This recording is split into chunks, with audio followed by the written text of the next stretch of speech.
just tell you one of my observations about the abandoned property law is that there is a renewed interest in people using it, both private sector investors as well as nonprofits, to get site control.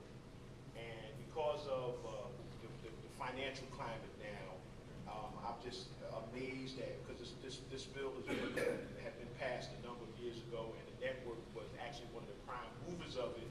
And of course, like every new idea, you hope that it's a panacea for something, but when money was plentiful, nobody was interested at all. But now there's a renewed interest in all of it, so that could bode well for all of our cities.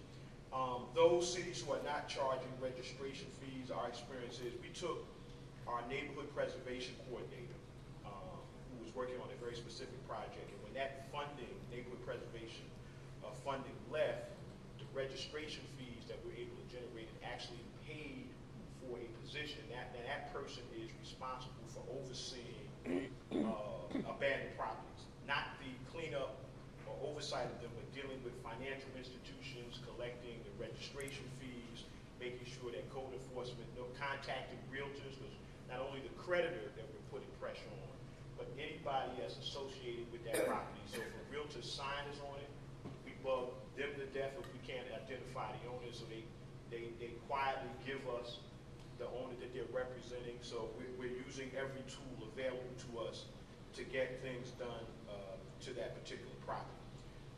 One of the other challenges we have as we try to work to make vacant spaces into viable places is, and maybe I know a number of our urban communities are challenged by this, and Assemblywoman, I want you to hear this, is the school development corporation's land that there were no schools were built that are in our city that present a deep challenge to us. And I know one of the challenges, and we've been in, we actually got the Christie administration to look at this, and one of their challenges on the legal front is that when the bonds were authorized for that land, they said this bond issuance is only for schools and not other public purposes. So you know, even if we were to figure out another public use for it, they have a legal challenge about that. But they are looking at, in our east quarter of our city, where we have our greatest challenge, some process to get rid of that land and allow us to develop it as we have development going on around that particular land. And we also,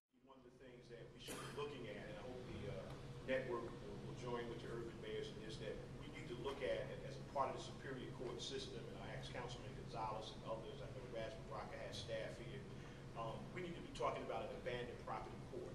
Because if we're going to have an accelerated abandoned property foreclosure, we need a very specialized court. And this is one of New Jersey's major problems.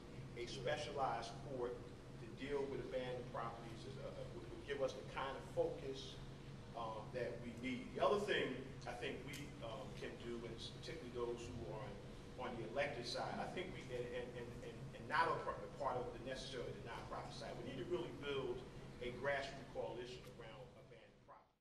Level in Irvington, I've actually started something, particularly while I'm leading the department. I have citizens where we're doing these walking patrols, and we're actually doing code enforcement, not the actual enforcement. We've authored a letter that has some very specific things that come from me as mayor, and we're allowing citizens to go out to deal with not only abandoned property, but even residents, particular issues. And they're just warning letters: do this, do that, clean up, cut your grass, da, da. And then we're talking to citizens while we're out there talking, and say, look, you know, if I have this issue right next to my house and I'm cutting my grass so that we can sustain our property values, why don't you just, and we're not going to do anything to you, and nobody else is going to. So some citizens are in fact doing it. We have some good neighbors that are taking on the responsibility. We actually have, because of budget issues and so forth, we've got neighborhood groups to say, we'll clean up that property if you provide the dumpster, if you pick it up. So those are some basic things. If you can get some citizen engagement on a neighborhood level to be about that, I would encourage some of you to try this. So, and a lot of times that can be spurred by whether it's your councilman taking that initiative or the mayor taking that initiative. Code enforcement people can't do it. It's because the people are going to say, oh, you get paid to do X, Y, and so forth and so on.